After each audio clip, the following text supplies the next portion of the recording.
کہ شاید میں اپنی ماں کے پاس سے نہ جاتی تو آج میری ماں سلامت ہوتی۔ بھابی کے پر کبھی شک نہیں ہوا کہ سے تعلقات بنائے بیٹھی ہے آپ کے شوہر کے ساتھ۔ میری والدہ کو نیند کی گولیاں کھلا کر خود وہ پیچھے سے آتا تھا، مجھے نہیں پتا تھا کہ وہ گھر سے باہر گیا اور وہ اس کام کے لیے گیا ہوا ہے۔ کی والدہ نے ظاہر ان کو جی دیکھا بھی۔ چونکہ ان کو ایک نہیں دو دفعہ ان لوگوں ان کے آگے ہاتھ جوڑ چکی تھی، لیکن ان درندوں کو ترس نہیں ہے ذرا ان لوگوں کے ہاتھ کانپے۔ شرم نہیں آئی کہ ایک ماں کے ساتھ ہم کتنا ظلم کر رہے ہیں، ان کو ہم کتنی بے دردی سے مار رہے ہیں۔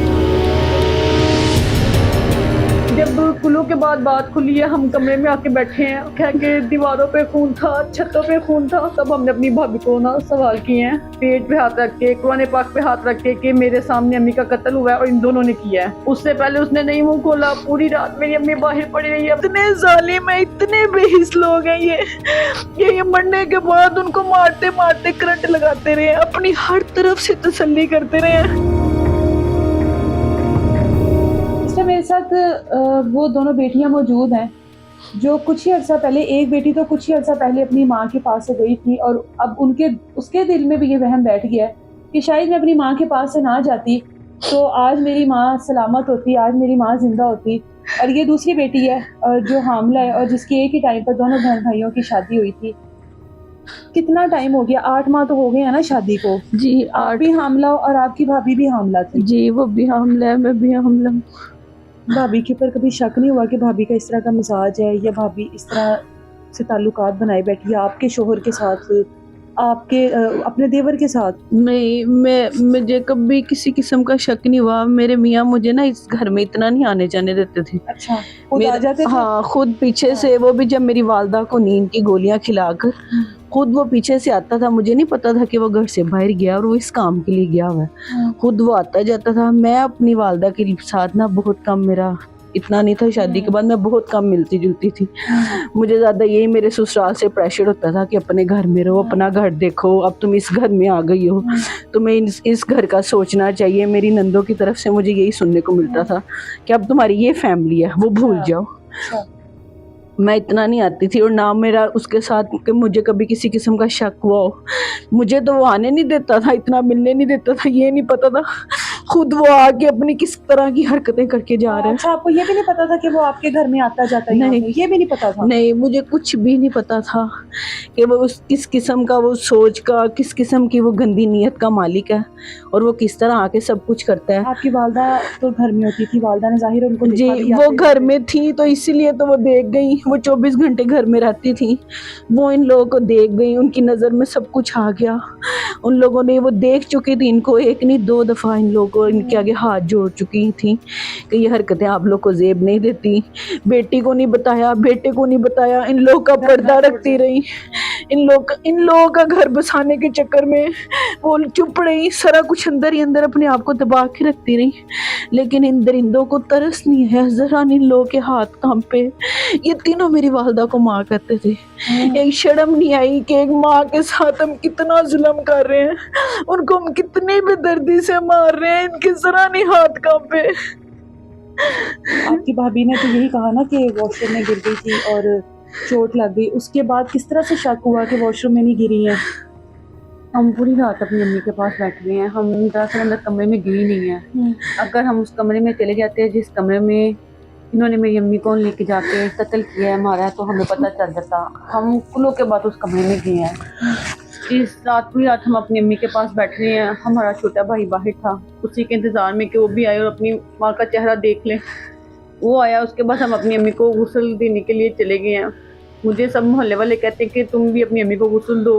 میں نے کہا میں نے آج تک کبھی کسی کو غسل ہی نہیں دیا، تو میں نے آج زندگی میں پہلی بار اپنی امی کو غسل دینا ہے۔ مجھے کہتے ہیں بیٹا تم بڑی ہو، تم نے دینا ہے، ساتھ آ جاؤ۔ میں اندر ساتھ چلی گئی ہوں، میں بیٹھی ہوں۔ انہوں نے میری امی کی نا قمیض کٹنگ کی ہے، تو میری امی کی نا قمیض میں سے نا اینک نکلی ہے۔ تو غسل والی آنٹی نے مجھے اینک کرائی، کہتی ہے لو پکڑو اپنی امی کی اینک۔ وہ میں ان کو آگے سے کہہ رہی ہوں آنٹی میری امی تو اینک لگاتی ہی نہیں تھی۔ یہ ان کو کہہ دیا اور یہ نہیں سوچا کہ اگر امی کی اینک نہیں ہے تو اینک کس کی ہے۔ اتنی پاگل پن میں تھی، صدمے میں تھی کہ وہ اینک بس پکڑ لی اپنی امی کو غسل وغیرہ سب دیا ہے۔ جب کلو کے بعد بات کھلی ہے، ہم کمرے میں آ کے بیٹھے ہیں، ہم نے دیکھا کہ دیواروں پہ خون تھا، چھتوں پہ خون تھا، بیڈ پہ، نیچے دیواروں پہ، ہر جگہ پہ خون تھا۔ تو تب ہم نے اپنی بھابی کو سوال کیے ہیں کہ آپ کے بقول تو امی واش روم میں گری ہیں، گر کے ادھر باہر آ گئی ہیں، تو یہ دیواروں چھتوں پہ خون کیسے آ گیا؟ تب اس نے میں نہیں بتایا، کچھ بھی نہیں بتایا، بیماری کا ایکٹنگ کرتی رہی ہے کہ میں بے ہوش ہو رہی ہوں، مجھے درد ہو رہی ہے۔ اس کی بہنیں آگے سے کہیں کہ ڈاکٹر نے سے کہا کہ آپ اس سے سوال کریں گے تو اس کی طبیعت بگڑ جائے گی، اس سے ہمیں بات نہیں کرنے دی۔ پھر اس نے اتنے ہمارے سوال کرنے کے بعد بھائی کو یہ کہانی بتائی ہے بنا کے، پیٹ پہ ہاتھ رکھ کے، قرآن پاک پہ ہاتھ رکھ کے کہ میرے سامنے امی کا قتل ہوا ہے اور ان دونوں نے کیا ہے۔ ہمارے سوال کرنے کے بعد اس نے اپنے آپ کو سیو کیا ہے کہ میرے سے تو سوال شروع ہو گئے ہیں خون کو دیکھ دیکھ کے۔ اس سے پہلے اس نے نہیں منہ کھولا، پوری رات میری امی باہر پڑی رہی ہے، ہم اپنی امی کے پاس بیٹھے رہے۔ اس نے ہمیں تب نہیں بتایا کہ آپ کی امی کا قتل ہوا ہے، میں بھی شامل تھی، باقی سب بھی شامل تھے، یہ بس آ رہی ہے جا رہی ہے، آ رہی ہے جا رہی ہے، ہم اپنی ماں کے پاس بیٹھے ہوئے ہیں۔ ہمیں یہی صدمہ نہیں بھولتا کہ ہماری امی اچھی بھلی چلی گئی ہے، آنن فانن ہماری امی چلی گئی ہے، بالکل اچھی بھلی حیات ہماری امی تھی۔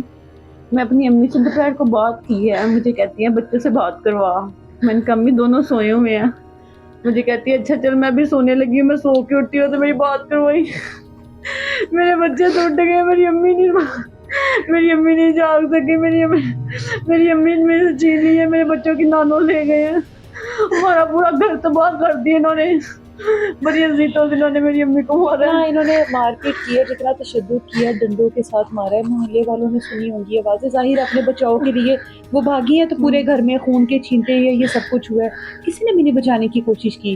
کسی نے بھی نہیں کی ہے، سب کہتے ہیں ہمیں چیخیں سنائی دی ہیں۔ آج صبح کی بات ہے یا 2-2.5 ماہ ہو گئے، آج صبح میں اپنے بیٹے کو سامنے ٹیوشن چھوڑنے کے لیے گئی ہوں کہ گھر کے ماحول میں بیٹھا ہوا ہے، اس پہ کافی اثر پڑ رہا ہے، باتیں نوٹ کرتا ہے، 3 سال کا سنتا ہے، پھر مجھ سے سوال بھی کرتا ہے، پوچھتا ہے مما نانو کدھر گئی ہیں، ماما نانو کدھر چلی گئی ہیں، اور بھی الٹی سیدھی باتیں کرنے لگ گیا۔ تو میں اس کو ٹیوشن چھوڑنے گئی ہوں، سامنے ہمارے ہمسائے ہیں، وہ قرآن پاک کے حافظ ہیں، پردہ پوش ہے، سب ہیں، اور ان کی امی نے مجھے بتایا، کہتے بیٹا آپ کے گھر ہم نے چکر لگانا تھا، بس نہیں لگا سکے کہ ہم پردہ کرتے ہیں۔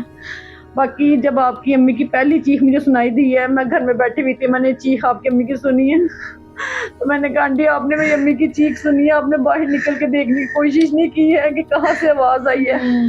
کہتے ہیں بیٹا ہمیں ہمارے ذہن و گمان میں تھا، ہمیں یہی تھا جو ہمارے سامنے گھر والے ہیں ان میں کافی جھگڑا چلتے تھے، ان کی بیٹی بہو کی جھگڑا ہو رہا ہے، ہمیں نہیں پتا تھا کہ باجی کی چیخ تھی، نہیں تو ہم دیکھتے کچھ کرتے۔ کہتی اس دن کا ہمیں یہی ہے کہ ہم آپ کی امی کی مدد نہیں کر سکے، ہم اس تکلیف میں آپ کے ساتھ شامل ہیں۔ سب لوگوں نے میری امی کی چیخیں سنی ہے پر کوئی مدد نہیں کر سکا میری جو امی اوپر کی۔ رہتی ہیں، جو آپ کی مالک مکان ہے، انہوں نے بھی یہ سارا کچھ ہوتے ہوئے دیکھا ہے، انہوں نے پر ہمت نہیں کی آگے بڑھے، شور کریں، شاید جان بچائی جا کاش سکتی۔ وہ بتا دیتی، اس ٹائم چیخ دیتی۔ کہتی ہیں ہمارا قانون بڑا برا ہے، وہ لوگ جو بتانے والا ہوتا ہے اسی کو گھسیٹتے ہیں، کیا ہے کہتی ہیں میں نے اپنی آنکھوں سے دیکھا ہے آپ کے میاں، آپ کا بھائی آپ کی والدہ کو گھسیٹتے ہوئے اندر لے کے جا رہے ہیں، آپ کی بھابھی نے زور سے دروازہ پکڑ لیا ہے کہ وہ باہر نہ بھاگ سکے اپنے آپ کو چھڑوا کے۔ میرے میاں بھی سب کو یہی کہتے رہے کہ میں 5 منٹ پہلے آیا ہوں، جب مجھے حمزہ نے کال کیا کہ جلدی سے آ جاؤ ماما واش روم میں گر گئی ہیں، تو میں آیا ہوں 5 منٹ پہلے آیا ہوں، جبکہ ہم نے CCTV فوٹیج میں دیکھا ہے کہ وہ گھنٹوں سے اندر تھا، کس طرح وہ آیا، چادر اس نے اپنے آپ میں لپیٹی ہوئی تھی، اس کے ہاتھ میں کرنٹ والی تار تھی، ڈنڈا تھا، جو بھی تھا کرنٹ بھی لگایا گیا ان کو۔ جی میری والدہ کو اندر۔ اب جس جو میں تھوڑے بہت سانس چل رہے تھے، یہ اتنے ظالم ہیں، اتنے بے حس لوگ ہیں، یہ مرنے کے بعد ان کو مارتے مارتے کرنٹ لگاتے رہے، اپنی ہر طرف سے تسلی کرتے رہے کہ بس وہ ختم ہو جائیں، کہ ان کے اندر سانسیں باقی نہ رہیں۔ CCTV فوٹیج میں صاف پتہ چل رہا ہے کہ وہ کب آیا، کتنے بجے سے اندر رہا اور کیسے مار کر پھر یہ لوگ باہر گئے ہیں، اور اندر ان کو مارنے کے بعد اپنی صفائیاں کرتے رہے ہیں، اتنا ان لوگوں کو ٹائم ملا ہوا تھا، زمین سے بلڈ صاف کرتے رہے ہیں، دیواروں سے مٹانے کی کوشش کی ہے جہاں جہاں تک ان کا ہاتھ جاتا رہا ہے، میٹرس الٹا دیا ہے کہ کسی قسم کا ان لوگوں کو کوئی شک نہ ہو۔ اب پولیس نے اریسٹ کر لیا تینوں کو۔